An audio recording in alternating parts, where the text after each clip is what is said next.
Hello guys, welcome back to the channel. कैसे हो आप सभी? आई होप आप सभी अच्छे होंगे और आप अपनी पढ़ाई काफ़ी अच्छे से कर रहे होंगे। आज हम इस वीडियो में देखने वाले अपने सॉफ्टवेयर प्रोजेक्ट मैनेजमेंट के 2 मार्क्स के क्वेश्चन, जो हम इस वीडियो में हम 15 मोस्ट रिपीटेड क्वेश्चन को देखेंगे, जहां से आपके क्वेश्चन प्रोबेबली आने के चांसेस हैं। ये आज हम 2 मार्क्स के क्वेश्चन को इस वीडियो में पूरे कवर करेंगे। इसके आगे मैंने क्या किया, क्वेश्चन बताया, क्वेश्चन के आगे लिखा हुआ है कि ये क्वेश्चन कितनी बार AKTU में रिपीटेडली पूछा गया है। तो बिना देरी किए करते हैं वीडियो को स्टार्ट, बढ़ते अपने पहले क्वेश्चन की तरफ। जो हमारा पहला क्वेश्चन है वो है डिफाइन सॉफ्टवेयर प्रोजेक्ट मैनेजमेंट। आपको क्या बताना था कि सॉफ्टवेयर प्रोजेक्ट मैनेजमेंट क्या होता है। ये आप देख रहे हो, ये AKTU में 4 बार पूछा गया रिपीटेडली 2 मार्क्स में। तो बेसिकली सॉफ्टवेयर प्रोजेक्ट मैनेजमेंट होता क्या है? सॉफ्टवेयर प्रोजेक्ट मैनेजमेंट एक ऐसा प्रोसेस है जिसके अंदर हम क्या करते हैं, अपने प्रोजेक्ट की प्लानिंग करते हैं, रिसोर्सेज को ऑर्गेनाइज करते हैं और प्रोजेक्ट को मेंटेन करते हैं। और ये क्या इंश्योर करता है कि जो आपका प्रोजेक्ट बनेगा वो विद इन अ बजट बनेगा, और जो आपकी टाइमलाइन है, जो आपकी ड्यूरेशन है प्रोजेक्ट को कंप्लीट करने की, उसके अंदर ही आपका प्रोजेक्ट क्या हो जाएगा, कंप्लीट हो जाएगा। इसी प्रोसेस को हम क्या बोलते हैं, सॉफ्टवेयर प्रोजेक्ट मैनेजमेंट। इसके अंदर यही लिखा हुआ है, it is the process of planning, organising and managing software project. It involves settings, goal, manage time, cost, resources and risk. It aim to deliver high quality software on time and within a budget. ये ऐसा process है जिसके अंदर हम planning करते हैं, organise करते हैं और मैनेज करते हैं किसको, प्रोजेक्ट को। और इसमें क्या क्या इन्वॉल्व होता है, हमारे गोल्स इन्वॉल्व होते हैं, टाइम इन्वॉल्व होता है, कॉस्ट, रिसोर्सेज और रिस्क, ये सब चीज़ें इसके अंदर इन्वॉल्व होती हैं। और ये क्या इंश्योर करता है कि जब आपका एट द एंड आपका प्रोजेक्ट बन के तैयार होगा, तो वो क्या होगा, एक हाई क्वालिटी प्रोजेक्ट आपका तैयार होगा और विद इन अ बजट, जो आपके पास बजट है उसके अंदर ही आपको वो प्रोजेक्ट क्या हो जाएगा, तैयार हो जाएगा। ये होता है हमारा सॉफ्टवेयर प्रोजेक्ट मैनेजमेंट। आई होप आपको क्लियर होगा कि सॉफ्टवेयर प्रोजेक्ट मैनेजमेंट बेसिकली हमारा क्या होता है। अब हमारा जो नेक्स्ट क्वेश्चन है वो क्या है हमारा, आपको क्या बताना है, व्हाट इज़ अ प्रोजेक्ट। आपको बताना है प्रोजेक्ट क्या होता है और एक एग्जाम्पल के साथ। ये AKTU में 3 बार रिपीटेडली पूछा गया कि प्रोजेक्ट क्या है और उसके एग्जाम्पल को आप बताओ। बेसिकली प्रोजेक्ट क्या होता है, प्रोजेक्ट एक ऐसा टास्क होता है जिसके अंदर हमें स्पेसिफिक गोल दिया जाता है कि भाई आपको ये चीज़ें बनानी है, और विद इन अ टाइम, कि हमें टाइमलाइन दी जाती है कि आपको 1 महीने के अंदर ये प्रोजेक्ट सबमिट करना है, ये चीज़ें सबमिट करनी है इस टास्क के साथ साथ, ये फंक्शनैलिटी के साथ। उसी को हम क्या बोलते हैं, प्रोजेक्ट बोलते हैं। एग्जाम्पल के लिए आप समझिए कि ई-कॉमर्स वेबसाइट आपको बनानी है किसी क्लाइंट के लिए, तो वो क्या है, उन्होंने अपनी फंक्शनैलिटी बताई, उन्होंने बताया कि मुझे आप 1 महीने के 2 महीने के अंदर मुझे कंप्लीट करके देना, और मुझे ये इसके अंदर फंक्शनैलिटी चाहिए। तो ये क्या हुआ, ये हमारा एक प्रोजेक्ट हुआ। आई होप आपको क्लियर होगा कि बेसिकली प्रोजेक्ट क्या होता है। इसके अंदर क्या लिखा हुआ है, a project is a temporary task with specific goal and timeline. Example के लिए ई-कॉमर्स वेबसाइट्स। प्रोजेक्ट क्या है, एक टेम्परेरी टास्क है जो हमें स्पेसिफिक गोल को कंप्लीट करने के लिए दिया जाता है और विद इन अ टाइमलाइन हमें दी जाती है कि भैया आपको 1-1.5 महीने के अंदर ये कंप्लीट करना है। उसी के हम क्या बोलते हैं, वो क्या होता है, हमारा प्रोजेक्ट। आई होप आपको क्लियर होगा कि बेसिकली प्रोजेक्ट हमारा क्या होता है। अब बढ़ते अपने नेक्स्ट क्वेश्चन की तरफ, जिसमें आपको क्या बताना था कि प्रोजेक्ट लाइफ साइकिल को एक्सप्लेन करना था कि बेसिकली प्रोजेक्ट की लाइफ साइकिल हमारी क्या होती है। ये आपका रिपीटेडली 3 बार पूछा गया है। तो प्रोजेक्ट की लाइफ साइकिल क्या होती है भाई, लाइफ साइकिल का मतलब क्या है कि इनिशियल से फाइनल तक हम जो जो स्टेजेस को में जाते हैं वही हमारी लाइफ साइकिल होती है। तो इसी तरीके से एक प्रोजेक्ट की लाइफ साइकिल होती है। प्रोजेक्ट लाइफ साइकिल में हमें क्या बताते हैं कि प्रोजेक्ट के अंदर जब आप उसको इनिशियली स्टार्ट करोगे और फिनिश करोगे, तो उसके बीच में कौन कौन से स्टेजेस आएंगे, उसको हम बोलते हैं प्रोजेक्ट लाइफ साइकिल। अब उसके अंदर कौन कौन से स्टेजेस आते हैं, पहला होता है इनिशिएशन। इनिशिएशन क्या होता है, स्टार्टिंग पॉइंट होता है जिसके अंदर आप अपना डिसाइड करते हो कि भाई आपको क्या प्रोजेक्ट बनाना है, क्या क्या रिसोर्सेज हैं, ये सब चीज़ें आप डिसाइड करते हो कि भाई मैं ये प्रोजेक्ट को बना भी पाऊंगा या नहीं बना पाऊंगा। देन उसके बाद आप उसकी प्लानिंग करते हो। प्लानिंग क्या करते हो कि भाई हमें कौन कौन सी रिसोर्सेज लानी है, किस तरीके से उसे बनाना है, कितने टाइम में बनाना है, कौन कौन से डेवलपर्स चाहिए, कितने पर्सन चाहिए, ये सब चीज़ें हम प्लानिंग के अंदर करते हैं। एग्जीक्यूशन में हम क्या करते हैं, जो प्लान किया है उसको रियल में एग्जीक्यूट करते हैं। मॉनिटरिंग में क्या करते हैं, एरर्स वगैरह को फाइंड करते हैं, एरर बग उन सबको चेक करते हैं कि भाई जो हमारा यूज़र की क्लाइंट की रिक्वायरमेंट है उसको वो प्रोजेक्ट हमारी फुलफिल कर रहा है या नहीं कर रहा है। And then closure. क्लोजर हमारा लास्ट होता है जिसके अंदर हम अपने प्रोजेक्ट को क्या करते हैं, जस्ट फिनिश कर देते हैं, और भाई जो भी पेमेंट वगैरह होती है वो कंप्लीट हो जाता है कि भाई हमारा ये प्रोजेक्ट यहाँ क्या हो गया, फिनिश हो गया। ये एक सिस्टमैटिक प्रोसेस होता है प्रोजेक्ट को डेवलप करने के लिए। आई होप आपको क्लियर होगा कि भाई प्रोजेक्ट लाइफ साइकिल हमारी क्या होती है। बट अपने नेक्स्ट क्वेश्चन की तरफ, जो कि है हमारा एफर्ट्स आप एस्टिमेशन। आपको बताना था कि ये क्या होता है। ये रिपीटेडली 3 बार पूछा गया। तो बेसिकली एफर्ट एस्टिमेशन क्या है, एफर्ट एस्टिमेशन हमें ये बताता है कि हमारे प्रोजेक्ट को कंप्लीट करने के लिए हमें कितना टाइम चाहिए, कितने रिसोर्सेज चाहिए, कितने डेवलपर चाहिए, कितने टेस्टर चाहिए, कितने लोग चाहिए उस प्रोजेक्ट को कंप्लीट करने के लिए। वो कहलाता है हमारा एफर्ट्स एस्टिमेशन। वही इसके अंदर लिखा हुआ है, efforts estimation predict the time resources need for a project. Effort estimation क्या बताता है, प्रिडिक्ट करता है कि कितना टाइम लगेगा, कितने रिसोर्सेज लगेंगे एक इस प्रोजेक्ट को कंप्लीट करने के लिए। It usually measure in person hour or person per day, ये पर्सन आवर्स में, ये पर्सन पर डे पर आप निकाल दो कि भाई हमें कितने पर्सन रिक्वायर्ड है, कितने डेवलपर, कितने टेस्टर चाहिए हमें, या कितने डिज़ाइनर चाहिए उस प्रोजेक्ट को डेवलप करने के लिए। इसके लिए ये हेल्प करता है हमें प्लानिंग, स्केड्यूल और बजट के लिए बहुत ज़्यादा इंपॉर्टेंट होता है, क्योंकि इससे ही हमें पता चल जाएगा कि भाई अगर हमें 10 डेवलपर चाहिए तो उनकी कितनी कॉस्ट होगी, तो उसके हिसाब से हम बजट भी अपना कैलकुलेट कर सकते हैं। आई होप आपको क्लियर होगा कि भाई हमारा जो एफर्ट्स एस्टिमेशन है ये हमारा क्या होता है। बढ़ते अपने नेक्स्ट क्वेश्चन की तरफ, जिसमें आपको क्या बताना था कि वाटरफॉल मॉडल क्या होता है। वाटरफॉल मॉडल बेसिकली एक लीनियर डेवलपमेंट प्रोसेस होता है जिसके अंदर हम डेवलप करते हैं किसी भी प्रोजेक्ट को। इसके अंदर भी काफ़ी सारे स्टेप्स होते हैं, पहले रिक्वायरमेंट गैदरिंग, फिर टेस्टिंग, फिर क्या होता है इम्प्लीमेंटेशन होता है, काफ़ी सारे स्टेप्स होते हैं। भाई ये वाटरफॉल मॉडल जो हमारा बहुत ज़्यादा ट्रेडिशनल है, आज के टाइम पे हम इसको यूज़ नहीं करते। क्यों यूज़ नहीं करते? उसके कुछ लिमिटेशंस होते हैं। लिमिटेशंस क्या होती हैं कि अगर आपने नेक्स्ट फेज़ पे पहुंच गए, कि पहला हमारा फेज़ है, ठीक है, फिर नेक्स्ट फेज़ है, अगर आप सेकंड फेज़ से पहुंच गए और फर्स्ट फेज़ में आपने कुछ गलती कर दी, तो आप सेकंड फेज़ से फर्स्ट फेज़ में नहीं जा सकते, यानी आप रोल बैक नहीं कर सकते। ये इसकी सबसे बड़ी लिमिटेशन थी, इसलिए इसे बोला गया कि सिक्वेंशियल है, सीक्वेंस की वाइज चलता, आप इसको जस्ट रोल बैक नहीं कर सकते। ये होता है हमारा वाटरफॉल मॉडल, और लिमिटेशन मैंने आपको बता दी है। आई होप आपको क्लियर होगा।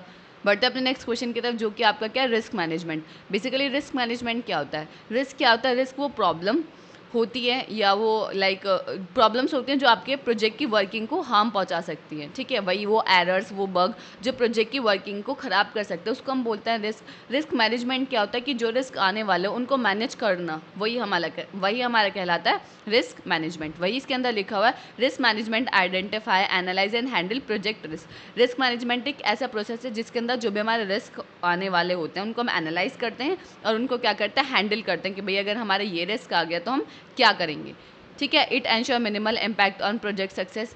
रिस्क मैनेजमेंट ये एंश्योर करता है कि अगर आप पहले ही रिस्क को मैनेज कर लोगे, आइडेंटिफाई कर लोगे, तो प्रोजेक्ट की सक्सेस पे बहुत कम इफेक्ट पड़ेगा या इम्पैक्ट पड़ेगा, किसका, रिस्क का। इसके अंदर प्लानिंग होता है, मैटिगेशन होती है, मॉनिटरिंग होती है। आई होप आपको क्लियर होगा कि भाई हमारा रिस्क मैनेजमेंट हमारा क्या होता है। बट द नेक्स्ट क्वेश्चन की तरफ, जो कि हमारा क्या था कि क्रिटिकल पाथ बेसिकली क्या होता है। क्रिटिकल पाथ का मतलब क्या है? क्रिटिकल पाथ का मतलब ये है कि आप कोई भी, अगर आपके पास काफ़ी सारे पाथ है तो उसमें आप ये चेक करोगे कि कौन से ऐसी रिसोर्सेज है जो आपके प्रोजेक्ट के लिए डिले कर सकते हो, कि अगर ये काम नहीं हुआ तो इसकी वजह से मेरा पूरा होल प्रोजेक्ट क्या हो जाएगा, डिले हो जाएगा, होल प्रोजेक्ट हमारा बहुत ज़्यादा लंबा खिंच जाएगा, वो कहलाता है हमारा critical path. Critical path is the longest path of dependent activities in a project. Critical path एक वो लॉन्गेस्ट पाथ है जिसके अंदर हम क्या चेक करते हैं, अपने एक्टिविटीज़ की डिपेंडेंसीज को चेक करते हैं। ये क्या बताता है, मिनिमल प्रोजेक्ट कंप्लीशन टाइम, कि कम से कम आपको इस प्रोजेक्ट को कंप्लीट करने के लिए कितना टाइम लगेगा, ठीक है।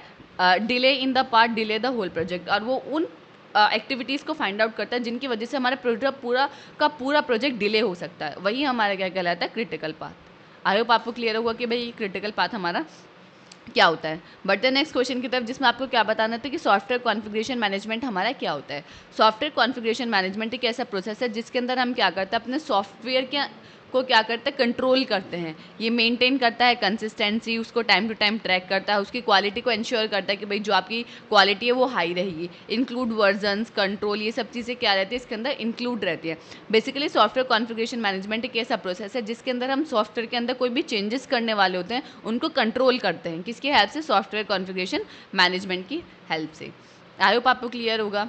बट द नेक्स्ट क्वेश्चन की तरफ, जो कि क्या है, हमारा फंक्शन पॉइंट। बेसिकली आपको बताना था कि फंक्शन पॉइंट हमारा क्या होता है। फंक्शन पॉइंट हमारा क्या है, एक ऐसा प्रोसेस है जिसके अंदर हम क्या करते हैं, सॉफ्टवेयर के साइज़ को मेज़र करते हैं, किसके बेस पे, यूज़र की फंक्शन के बेस पे, यूज़र की फंक्शनैलिटी के बेस पे हम चेक करते हैं कि भाई हमारा मैक्सिमम प्रोजेक्ट का साइज़ क्या होगा, वो कहलाता है हमारा फंक्शन पॉइंट। अनलाइक हम लाइन ऑफ कोड्स को चेक करते हैं, इंडिपेंडेंट प्रोग्रामिंग लैंग्वेजेस को चेक करते हैं। It usually in early estimation and comparison.